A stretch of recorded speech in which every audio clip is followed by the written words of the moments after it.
Good evening, and welcome back to the Drift Radius. No hedging tonight. 3 things are being done to the basics of life in this country: your water, your heating, your local services. The receipts are public, and I'm going to show you exactly what they say, and exactly where the money went. Start with the water. Here is what is not up for debate. In 1989 the water companies were handed over debt-free. The state wrote off nearly £5 billion of their debt and threw in a £1.5 billion dowry on top. Since then they have loaded on £64 billion of debt and paid out £78 billion in dividends. And the shareholders? They put in almost nothing. By 2019 their stake was worth less than what went in at privatisation.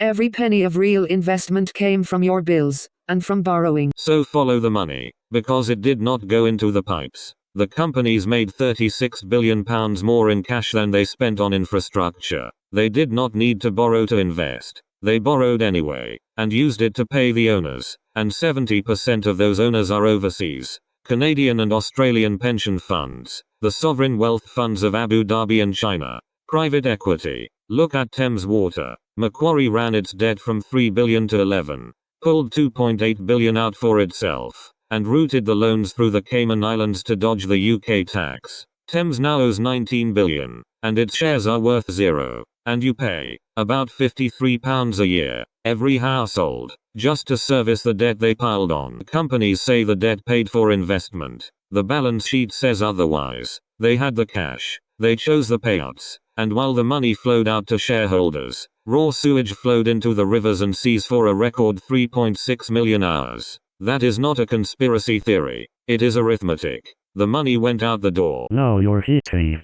Every energy bill carries a standing charge, a fixed fee you owe before you use a single unit.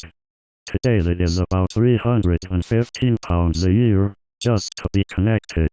This year the grid part of it jumped 65% to its highest level ever. And it lands hardest on the people who can least afford it. The pensioner rationing the heat still owes the full charge. The less you use, the more it hurts. Yes, the grid has real fixed costs. That part is true. But strip out the excuses and the shape of it is plain. A flat fee that punishes the poorest and the most careful. Climbing to a record just as people cut back to survive. You are charged the most for the energy you didn't even burn. In your local services, 14 councils have effectively gone bankrupt: Birmingham, Nottingham, Woking and more. At the same time, central government cut their funding by 40% in real terms, while the things they illegally forced to pay for, like social care, kept climbing. Something had to give, and it did. So when a council collapses, the bill lands on you twice. Your council tax goes up, and your libraries, youth clubs and street lights go dark.